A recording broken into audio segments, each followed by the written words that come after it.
Hello, I am Jane Callahan, a member of the League of Women Voters Rochester. I would like to welcome all of you tonight, the candidates, the audience, and those viewing at a later time, to this forum sponsored by the League of Women Voters Rochester. We'd also like to thank our generous partners of tonight's forum, the Rochester Post-Bulletin, the Rochester Area Chamber of Commerce, and the Rochester Public Library for their help. The League of Women Voters is a volunteer organization organized at the local, state, and national level to encourage citizens to participate in government. While we, as a league, do study and take stands on issues, we never endorse or oppose political parties or candidates. The views expressed in this forum are those of the candidates, not those of LWV Rochester or any partner or sponsor of this forum, and the sponsorship of the forum is not an endorsement of any candidate. It is our purpose in sponsoring this forum to provide you with an opportunity to hear candidates discuss face-to-face issues that are important to you. Tonight's questions have come from LWV Minnesota, LWV Rochester, the Post-Bulletin, the Chamber of Commerce, and members of our audience both here and online. Members of the audience are welcome to submit as many written questions for the candidates as you like. Just hold up the cards as you finish them, and a league volunteer will collect them throughout the forum. If you are watching the live stream, you may email questions to lwvrochester@lwvmn.org. Tonight's volunteers who are managing the questions are also league volunteers. Questions that are unclear, hostile, or of a personal nature will not be used. Given our format, your questions must relate to all the candidates. Questions that fall in the same general area or which have been addressed in opening statements may be consolidated to allow the moderator to cover as many topics as possible in the time allotted. We appreciate questions that are forward-looking rather than a review of past issues. If the answer was unclear to you, feel free to submit a follow-up question or to ask the candidate after the forum. Cards become the property of the League of Women Voters Rochester. As there is never enough time to cover all the issues in a limited time and setting such as this, please feel free to contact the candidate's campaign headquarters directly if your questions are not addressed tonight. We'd like to thank all candidates for running for office, for offering to serve their community, and for the enormous time, dedication, and commitment that running and serving demand. We encourage our members as individuals, as we encourage each of you to get involved in your community and the political party of your choice. Welcome to tonight's forum, which features the candidates for Minnesota State Representative District 25A. Candidates for this seat are Kim Hicks and Wendy Phillips. Each candidate will have 2 minutes to offer an opening statement. The candidates will then respond in turn to questions provided by LWV, this evening's partners, and the audience. Candidates will have 75 seconds to answer each of those questions. The candidates will then have 2 minutes each to have a closing statement. I would like to suggest to candidates that you make your answer as succinct as possible. It isn't necessary to use the entire time for your answer, but please finish your sentence when your time is up, when you see the stop card. We would like to cover as many questions as possible. Each candidate also has 3 30-second rebuttal cards. These can be used at any point after each candidate has answered the question. Only 1 rebuttal card may be used per question. Please put the card in the basket after you have used it. I would like to remind the audience to remain quiet during the forum, hold your applause until the end of the forum, and turn off all electronic devices. The timekeepers tonight are LWV members Jan Strand and Pernell Meyer. Questions will be screened by LWV Rochester members Amy Cockett and Amy Lynn Connors. Asking questions will be Matt Stoley from the Post-Bulletin. And we were to have Jonathan Krull from the Chamber of Commerce, who is not with us, but has submitted questions. So we will have 1 or 2 from the Chamber as well. And with that, we are ready to turn to the to the opening statements by random drawing. Candidate Wendy Phillips will begin with her 2-minute opening statement. Candidate Phillips. Thank you. First, I want to thank the League of Women Voters, the Post Bulletin, the Chamber of Commerce, and Rochester Library for hosting this event.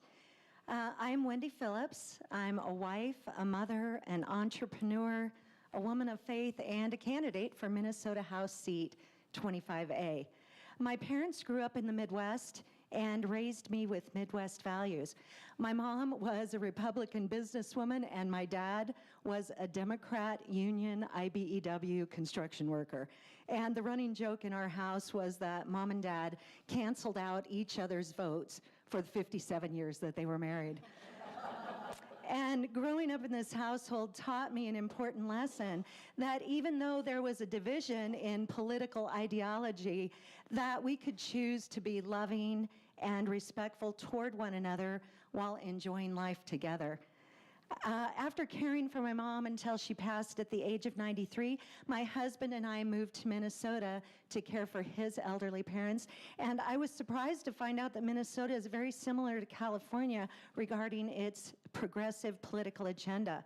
This concerned me deeply, and so I got involved in my community, and I currently serve as commissioner on the Orinoco Planning and Zoning Board. Within a short period of time, friends, family, and community members were urging me to run for the House seat because we were all painfully aware that our state government has chosen to ignore the voice of the people. I'm out knocking doors all the time, and the message has become crystal clear that Minnesota families want more money in their pockets, and they want to feel safe in their homes, and Minnesota families deserve this.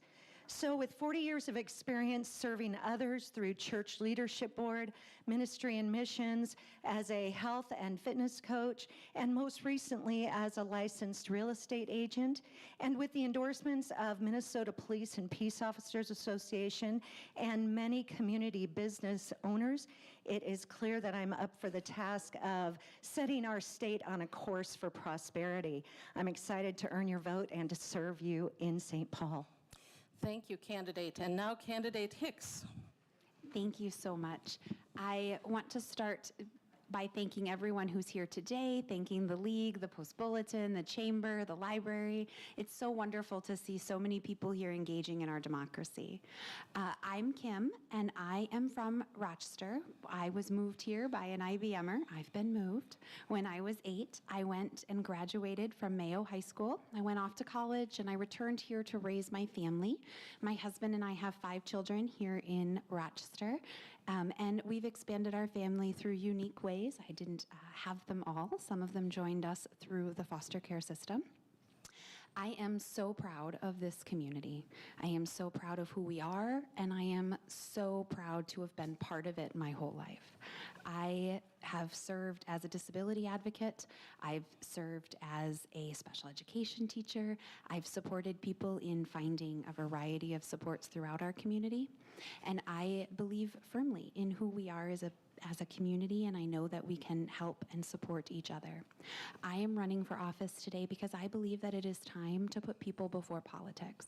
I think it's time to rebuild our communities, putting people of Minnesota first. I believe that we can do that in a way that works for everyone. Life is very rarely black or white. Most of where we live is in the gray. And I think my unique personal and professional experience allows me to see those gray spaces and create opportunities for Minnesotans and for the folks of Rochester. So I am just so excited to be here today to share a little bit about what I believe and what I think we can do when we work together. So thank you so much. Thank you, candidate Hicks. Now, our first question comes from the League of Women Voters of Minnesota, and candidate Hicks will answer first, and then candidate Phillips.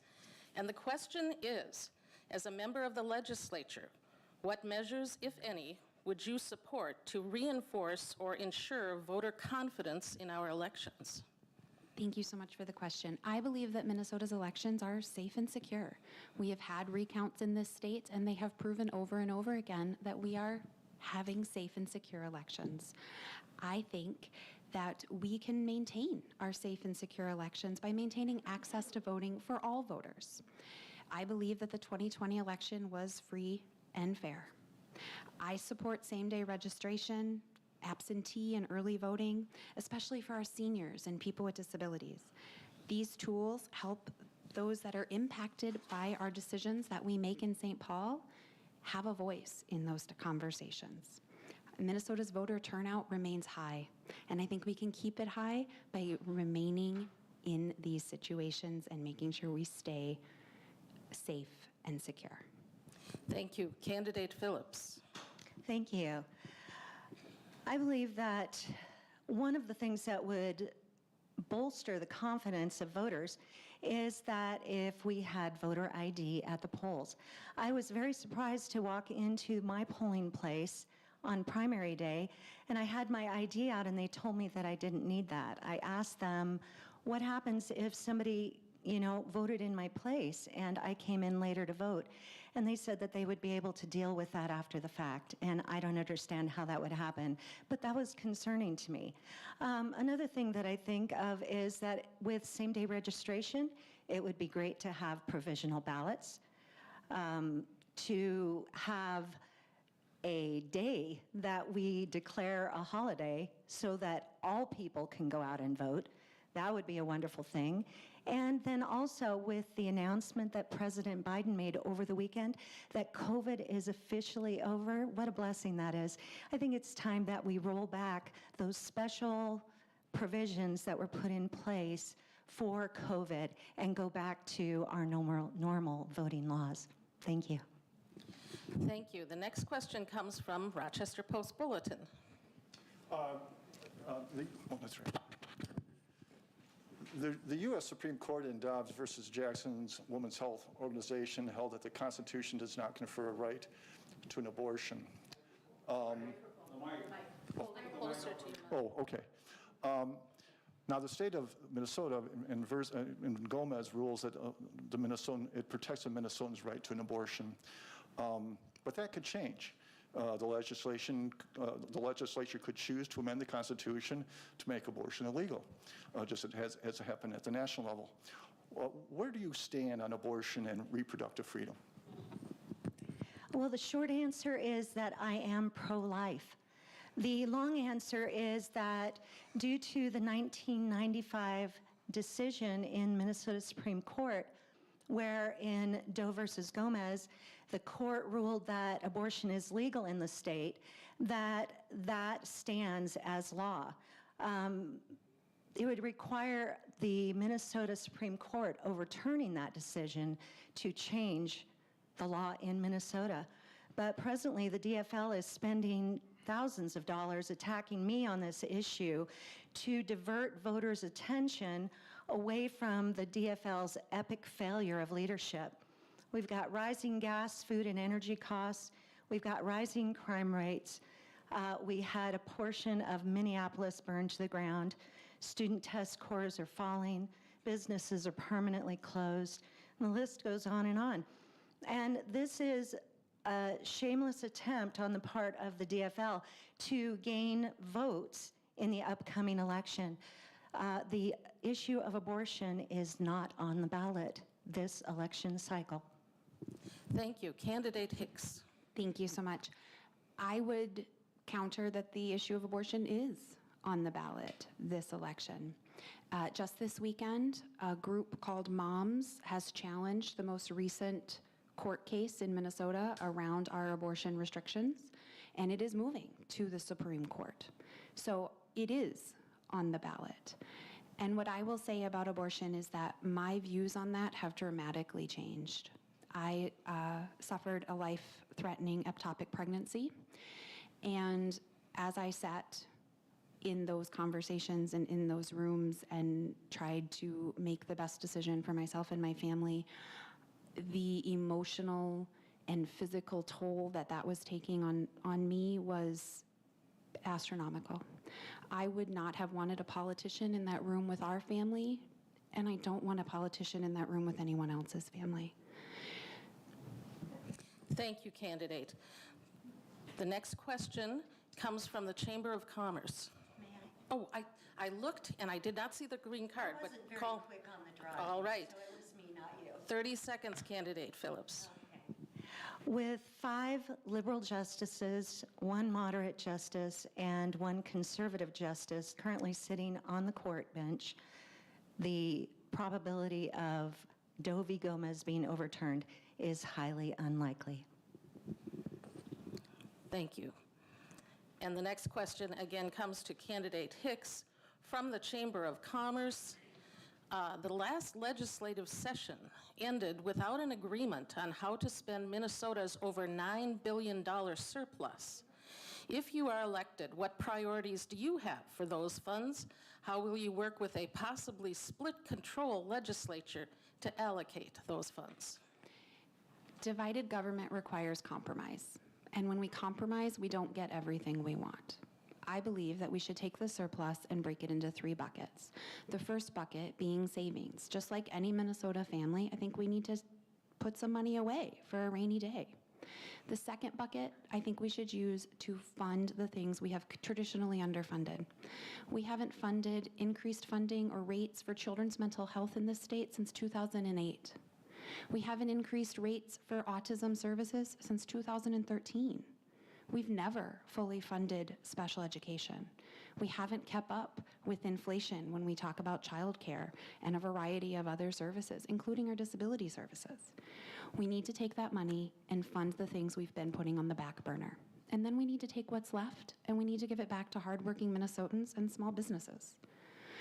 Compromise is necessary to do what's best for Minnesotans. When we refuse to compromise, dig in our heels, and look to our party over people, we hurt our neighbors and our friends. It's time to do better for each other. Thank you. Candidate Phillips. I believe that the best thing to do would be to give the surplus back to the taxpayers that overpaid. At this point in time, Minnesota families are hurting in a deep way. And they are finding that they're having to choose between paying their power bills and eating 3 meals a day at their kitchen table. That is just so wrong. I believe that it needs to be given back. And as people have money in their hands and are able to spend that money in local small businesses, we'll start to see some stimulation of our economy again. Thank you. And we have a rebuttal, 30 seconds. When we talk about putting money back in the hands of Minnesotans, we can do that and fully fund the things that make this a great state to live in, and fully fund the things that are taking money out of people's pockets. We have a large family. I know how incredibly intense the Costco bill currently is and how much it costs to fill up my very old minivan. But to do this, we can't just do one. Like any family budget, we have to do all. Thank you. And the next question goes to Candidate Phillips. How would you, as a legislator, support law enforcement? I am fully in support of backing the blue. I believe that law enforcement needs to be fully funded. I believe that law enforcement needs to be free to enforce the laws that we currently have on our books.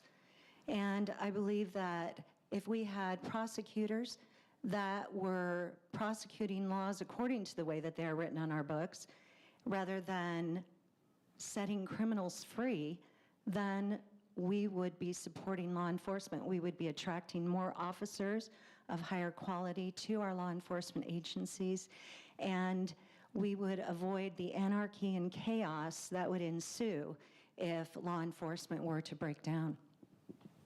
Thank you. And I'm going to mention this is an in-person question from our audience. Now for Candidate Hicks. Thank you.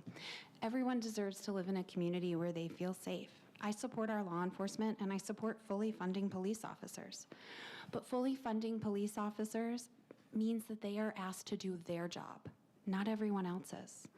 Police officers aren't crisis workers. They aren't substance abuse counselors. They aren't domestic violence workers. They aren't meant to fill all of the roles that we are asking them to do. We must fund our mental health system. We must fund our social safety net. If we truly support law enforcement, we have to support the programs that prevent crime. I've talked to officers and I've talked to families, and I know from personal experience that Rochester Police Department does an amazing job. But asking them to come to every crisis call and provide services that are outside of their scope is unfair to them, and it's unfair to our community. Thank you. The next question will go to candidate Hicks first, and it is from the League of Women Voters Rochester on affordable housing. Now that Rochester City Council has passed the Unified Development Code, UDC, which has decreased the lot size and increased density, what can the legislature do to further facilitate affordable housing in Rochester and Olmsted County? So as someone who was an active housing advocate helping people with disabilities find affordable housing for years, I know the complex issues we face here in Rochester around housing. Our rapid growth and change in our community has left our housing in need. Affordable housing decisions are frequently made at the local level and the federal level, but the legislature has a role. We need to think up creatively about ways to use density housing to move towards home ownership.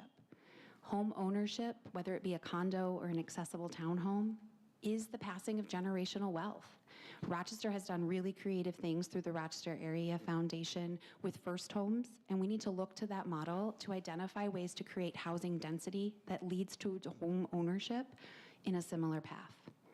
I am the candidate that is endorsed by all of the building trades, and I am a strong advocate for housing. I know where our problems are because I've been here through all of them. And I hope that I can bring that unique perspective to the legislature to come up with creative solutions that really move us forward instead of continuing to do the same thing over and over again and not seeing real results for Minnesotans. Thank you. Candidate Phillips. As a real estate agent, I see this all the time. And some of the things that are coming into play are things like tiny houses. We've had duplexes and multiple use type of facilities for a long time, and all of these things are wonderful options. Our first-time buyer programs, we need to make sure that those are sound, and I think that legislatively, what would be helpful is to create some space for developers to, some wiggle room for them. There are so many regulations, there's so many permits, there's so many very expensive things that developers are responsible for covering, that if we were able to roll back some of those costs for developers, that savings would roll forward to the first-time buyers, and it would be a win-win situation. Thank you. The next question comes from our online audience, has to do with health care. How can the Minnesota legislature reduce the health care provider shortage in long-term care facilities, group homes, and skilled nursing facilities? This is me, right? Yes. Thank you. Yes. I've been meeting with people that are workers in this industry, and this is definitely a great big problem. We have got to get super creative on this, and this is something that I know if Kim and I served in the legislature together, she and I would be reaching across the aisle to work together on this. These people need our help, and we have got to come up with some ideas, and honestly, none of these things are a quick fix. But if we are willing to roll up our sleeves, if we are willing to collaborate, I think that we can come up with some really great ideas. And part of that is going to be creating positions for the workers that maybe offer more benefits, that offer, a little bit higher wage, that there is some sort of incentive for these people to come in. And I think that we're going to need to look at our surrounding states and figure out what it is that they're doing. And that way we're going to be competitive. We've got a lot of people leaving the state right now, and we are at a net loss for residents. So it's time to turn that ship around. Thank you. Candidate Hicks. Will you read it one more time? I will. All the details. Sorry. Yes. Oh, no, I'm always willing to restate a question. How can the Minnesota legislature reduce the healthcare provider shortage in long-term care facilities, group homes, and skilled nursing facilities? Thank you. So I want to start by saying, remember when I said we have to use the money and do different things? One of the things we need to do is fill in the gaps where we have not funded these services. We haven't increased rates in a lot of these services for over a decade. We have left our nursing homes running bare bones. We have left our group homes without significant rate increases for I don't even know how long. We must fund the services. If we don't fund the services, we don't have workers. Many of our workers do have full-time benefits, but when the reimbursement rate for a PCA hourly wage is less than we can attract a worker, this is not a sustainable model. And when we talk about looking to other states have paused their services. They've closed their wait list for waivers. People with disabilities in other states are moving here because they cannot access any services. And the long and short of it is, if we don't fund our care systems, people leave the workforce to care for their loved ones because there is no options. Being a direct support professional for 19 years, this is a profession, and we need to treat it as a profession. I believe that we should put the people of Minnesota, particularly our elderly and our disabled, first, and fund their services to ensure we have supportive workers to help them. Thank you. And there is a rebuttal, 30 seconds. There are many things that I agreed with that Kim just said, but one of the issues that I have is the knee-jerk reflex to throw more money at an issue. If things are not working, we need to understand what part of that issue is not working. We need to get in there and dissect it. And if more money is required, we can figure out ways to come up with that. But just to make throwing more money at an issue our first response, I believe that that is a mistake. And we have another rebuttal. Just to be clear, this is my life work. I'm not saying we should just throw money at the issue. We know what the issue is. When I was a DSP for 19 years, from the time I started until the time I ended, I received a total of $4.25 an hour in a raise in 19 years. And the cost of living in those 19 years dramatically increased. The cost of doing business for our long-term care facilities, our group homes, all of our different care practices has gone up. Just like Minnesota families, their heat and electric has gone up as well. Thank you, candidates. The next question is from someone in the audience here with us tonight, and it's on taxes, so buckle up. Minnesota ranks 5th in overall personal taxes and is one of 12 states to tax Social Security. What would you do to try and make Minnesota more, quote, tax-friendly, unquote, for all Minnesotans, parentheses, especially retirees, close parentheses? So I actually support getting rid of the Social Security tax, full stop. I have worked with people with disabilities and seniors who are receiving Social Security for years. I have watched them struggle to try to identify how much tax they might owe. The difference between our regulations and federal regulations, combined with typically for retirees and people with disabilities, different income streams, some of which are taxable, some of which aren't, some of which are taxed at this, and some of which are taxed at that, is confusing and overwhelming. I support getting rid of that and cutting that tax out. People's eligible taxable income, such as investments and things like that, will still be taxed.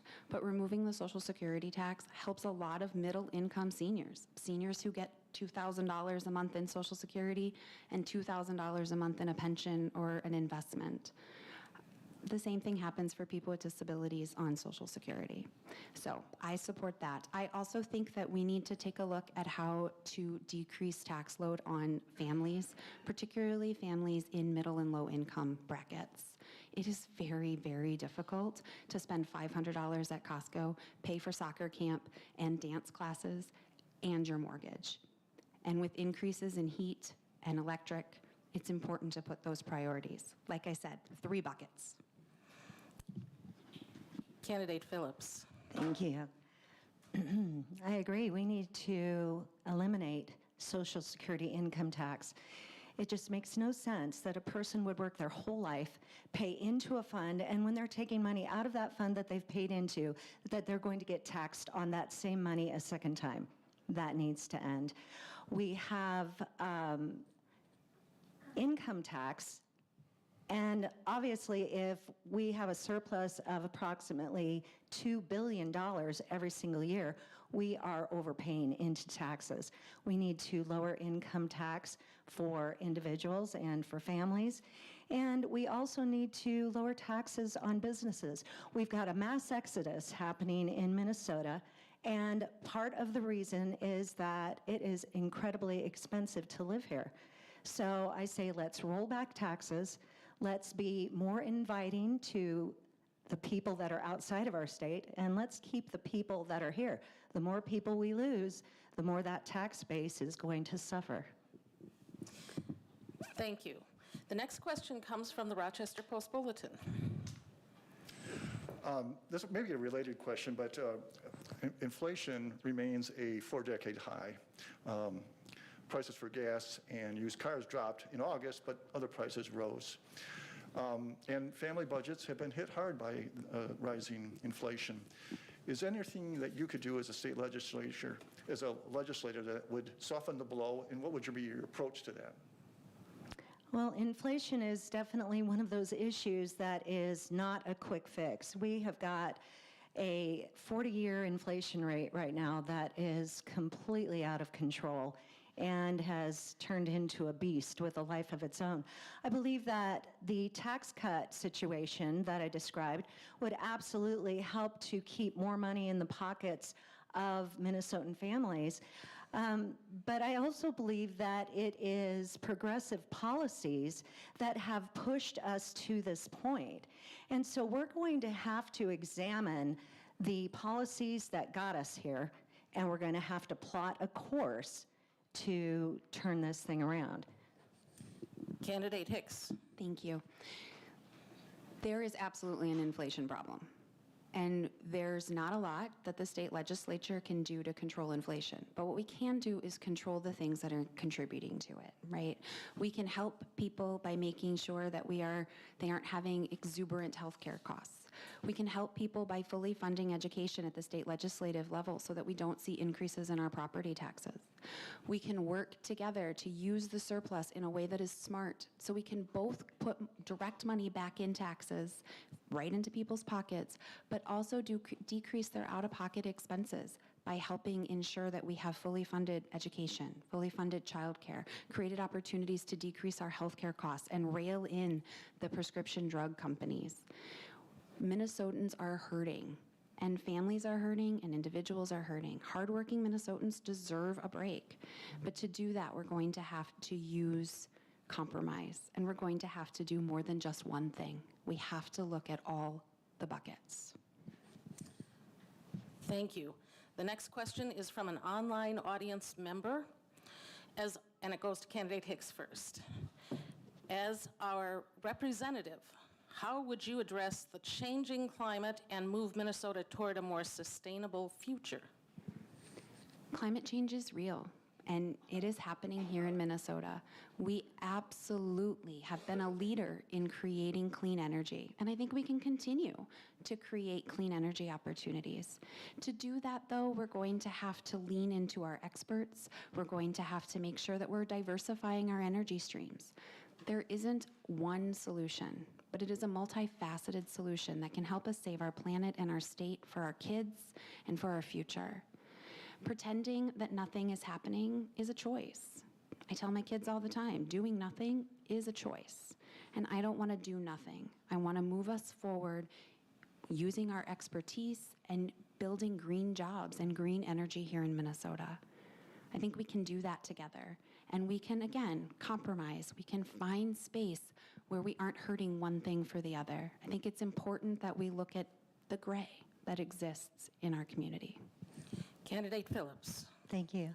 I believe it's the responsibility of each and every one of us to be good stewards of our planet. I think that there are energy sources that are available to us right now, like nuclear, that is clean, safe, and efficient.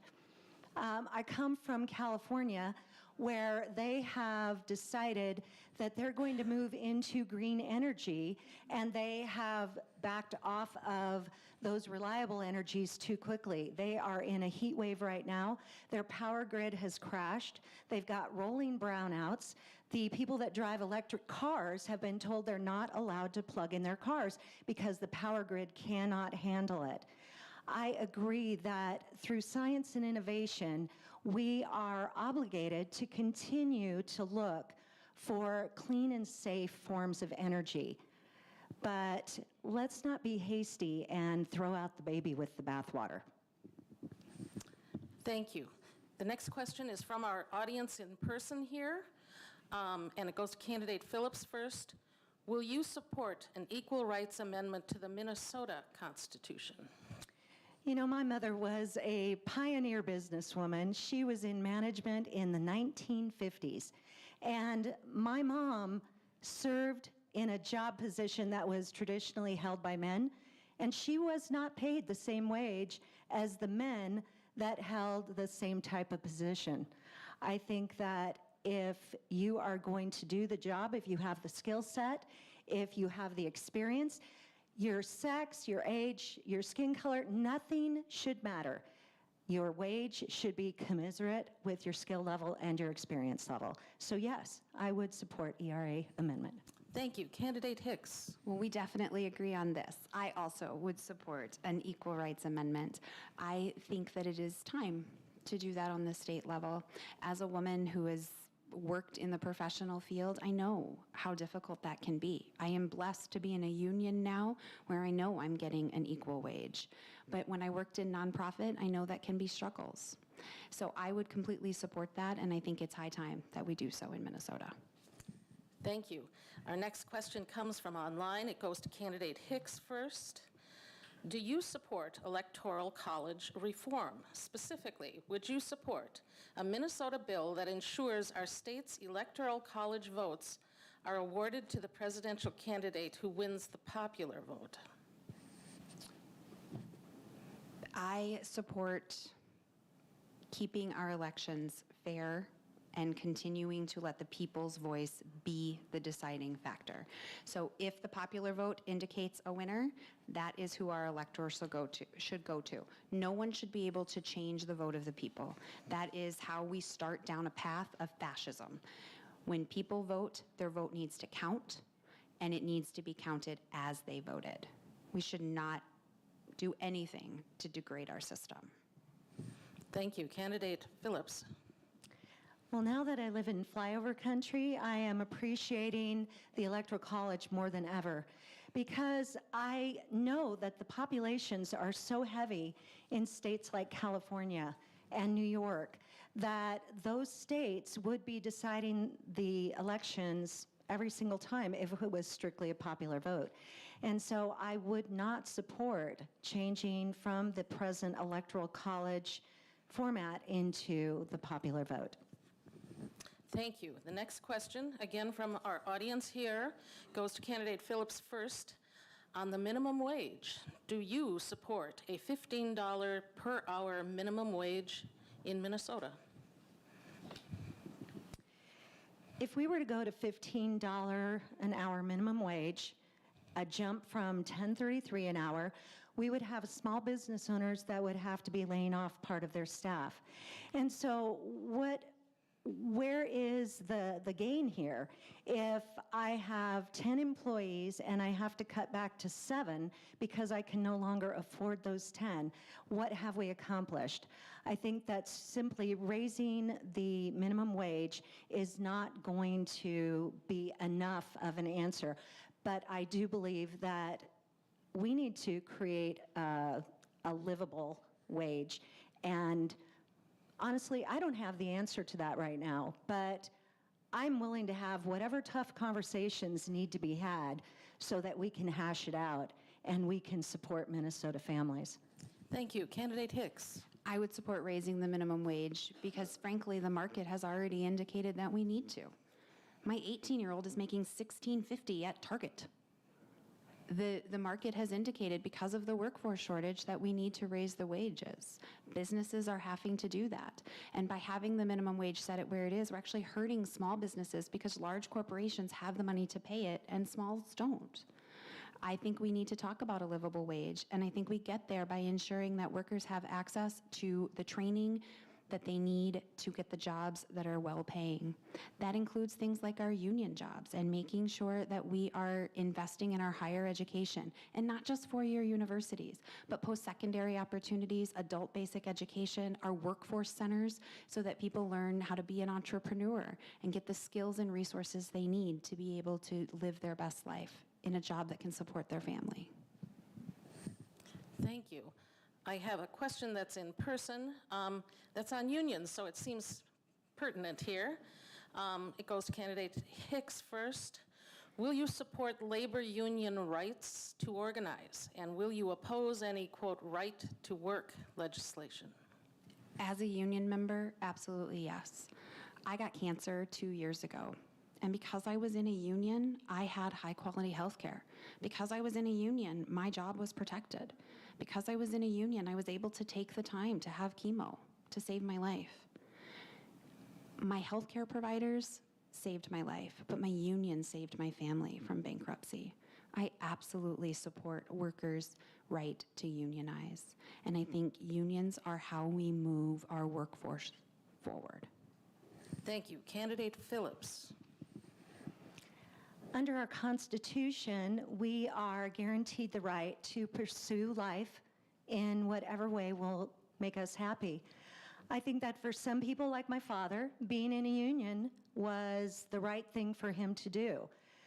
Being a businesswoman, my mother did not have an option to join a union.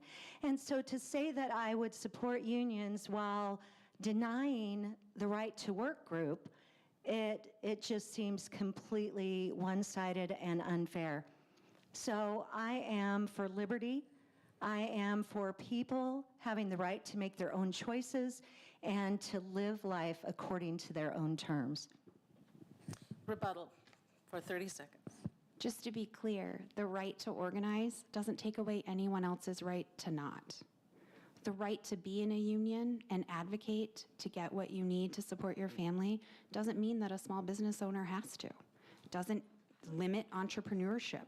It doesn't require that other people can't. Just because one person gets something doesn't mean that others don't. The inability to look at both sides and see gray is what is causing all of the issues in our government and making this division so intense. Thank you. The next question goes to to candidate Phillips first. And this is an in-person question on special education. The special education cross-subsidy is the portion of funding for special ed programming in our public schools that is not met by state and federal government. In many cases, local districts fund this programming by raising property taxes. How would you approach the issue of education funding, special education funding, as a legislator? Wow, what a question. Yeah. I'll tell you what. So I need to have that question in front of me so that I can follow it through its entirety. As we're talking about special education, I have a friend who is a paraeducator in the Rochester public school system. And she has told me of the challenges that they are experiencing with being underfunded.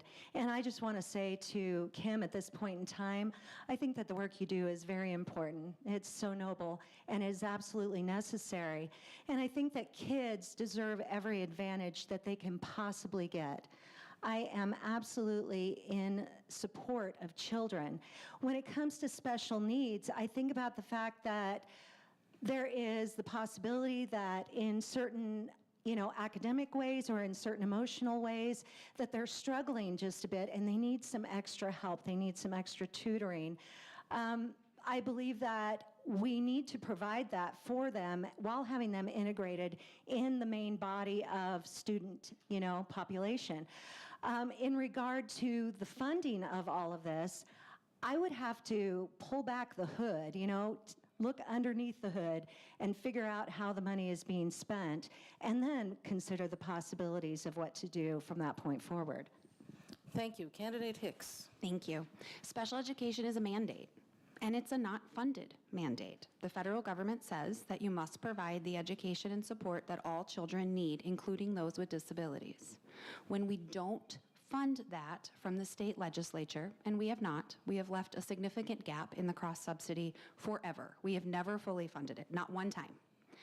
When we don't fund it, districts have to make up that difference. Their only mechanism to make that up is property taxes.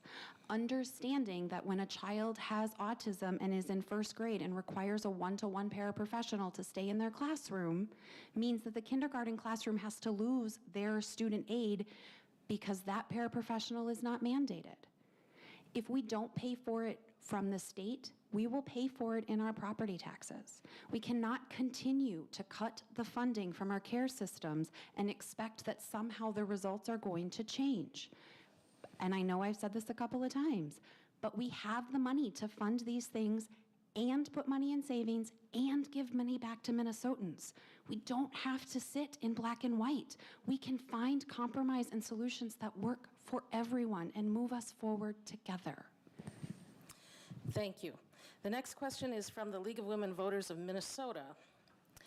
Many are concerned with increased gun violence in our communities. What legislation, if any, would you support to help reverse this current trend and respond to the need for safer communities? Everyone deserves to feel safe at school, at their mall, in their communities.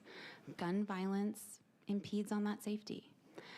I support common sense gun reform, closing the gaps for ghost laws, ghost guns, making sure we use universal background checks, and making sure that the laws are on the books about domestic violence, predators not having access are enforced. But I also think we need to talk about gun violence by suicide. September is Suicide Awareness Month, and we hear a lot of people talk about how mental health is the cause of gun violence. At the end of the day, you can't say that mental health is the cause of gun violence and not fund it. We have not increased the rates for children's mental health services since 2008. How can we say that we support our kids and support mental health and want to improve these situations and not fund it? The two things have to go together. I think we can work together to solve these problems with real common sense solutions, but we aren't going to get there if we don't compromise. Thank you. Candidate Phillips. As a woman, I am very appreciative of the fact that I have my conceal and carry permit. This makes me feel a whole lot safer on the streets.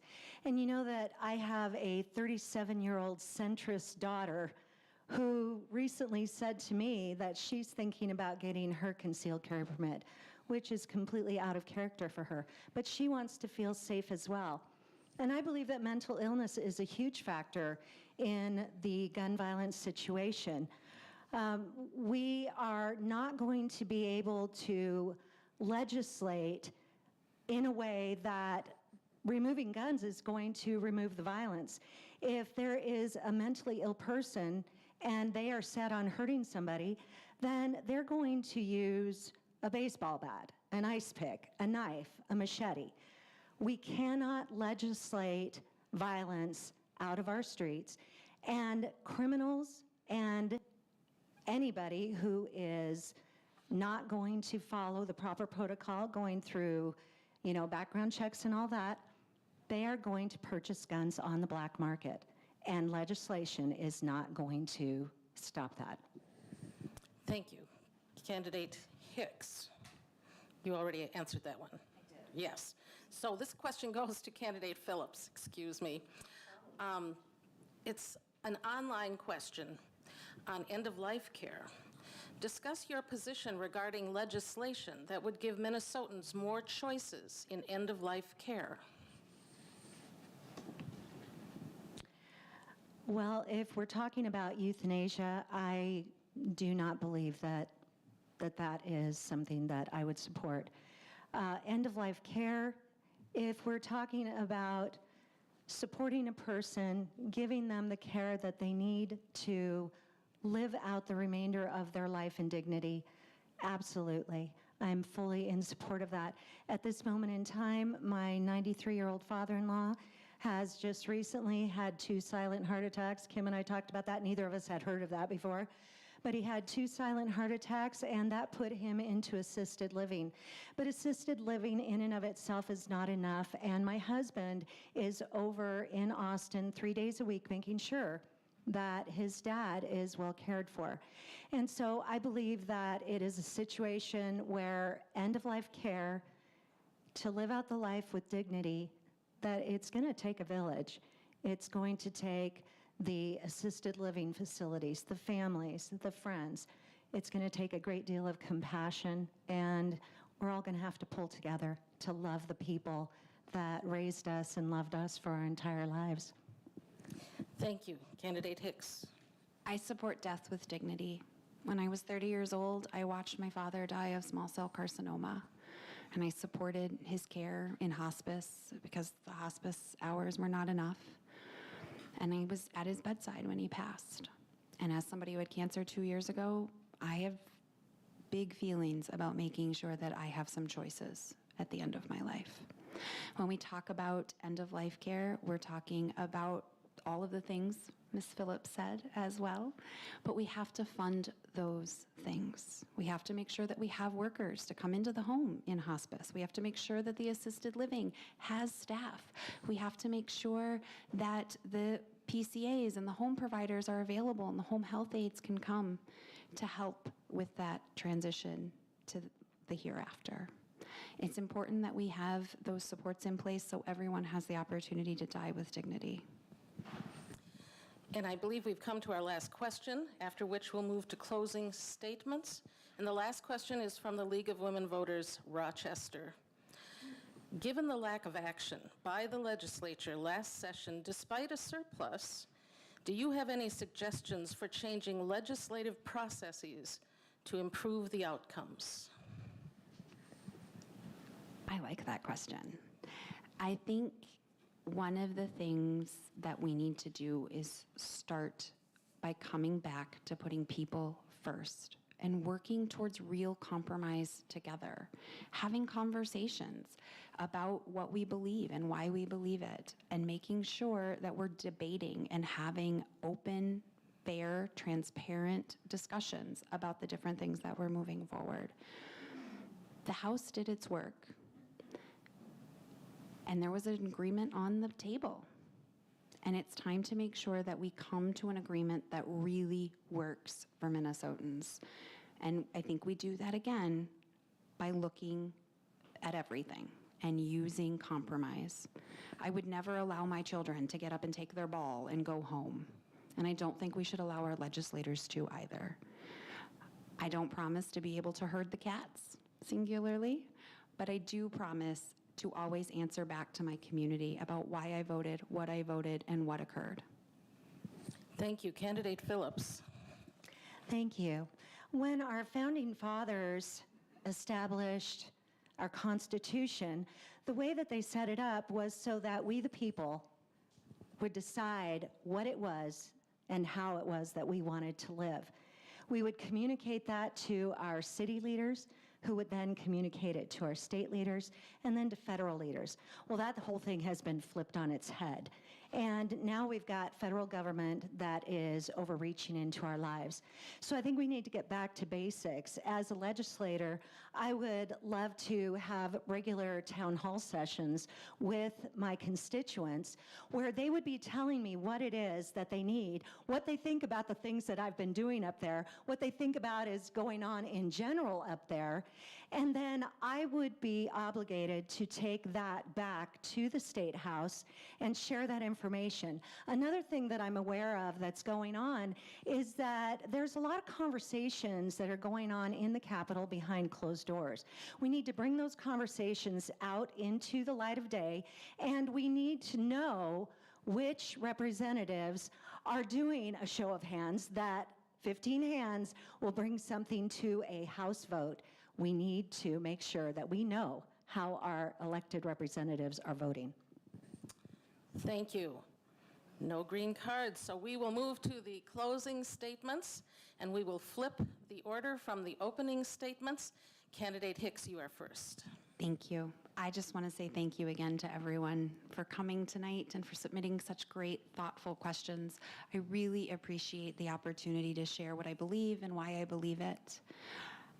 I believe that I will be an excellent representative for Rochester, and I believe I will be that for all of the reasons I've shared tonight, but also because I believe in putting the people of Rochester before politics.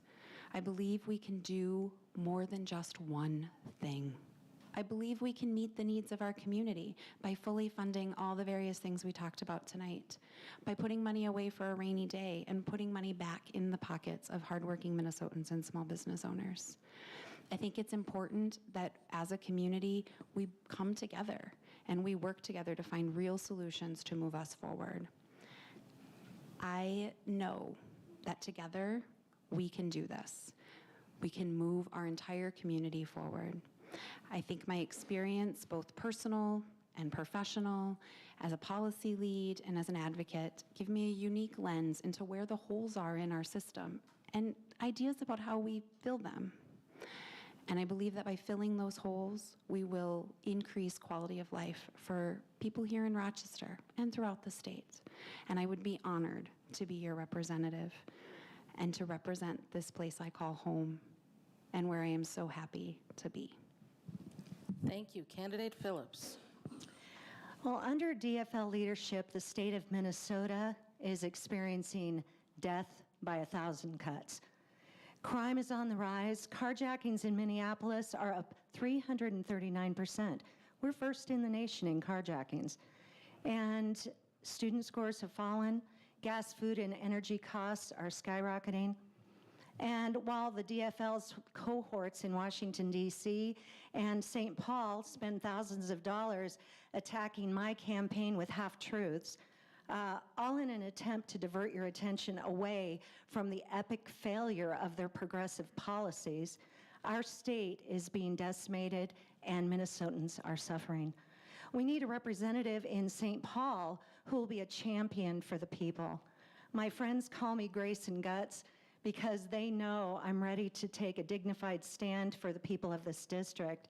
And no matter what special interest or politicians throw at me, I am ready to stand for Minnesota families because they need help now more than ever. And I pledge to you that I will always be upfront and honest with you. I can make that promise because I have taken zero money from PACs. I have taken zero money from special interests. And so the only obligation that I will have up in the state capitol is to you, the voters. The time for DFL politicking is over, and the time for real common sense solutions is now. I'm Wendy Phillips, and I humbly ask you for your vote. I want to thank my opponent, Kim Hicks. I want to thank the League of Women Voters, the Post Bulletin, the Chamber of Commerce, Rochester Library, and all of you for being here tonight, giving us this event. Thank you. Thank you. I would like to thank each of the candidates for participating in tonight's forum. Thank you for your service to the community, for your willingness to participate in the democratic process by running for office. I would like to remind you that the views expressed in the forum tonight were those of the candidates, not those of LWV Rochester or any partner or sponsor of the forum. Thank you all for coming tonight. Thanks to our partners, the Rochester Area Chamber of Commerce, the Rochester Post Bulletin, and the Rochester Public Library. Remember that Election Day is November 8th and that early voting begins September 23rd. Please remember to vote. If you have a question about your polling place, would like to see your sample ballot, or learn more about the candidates, visit vote411.org. To see this public forum again, access the forums from LWV Rochester or the Rochester Public Library website. I'm going to say goodnight, and then you can applaud.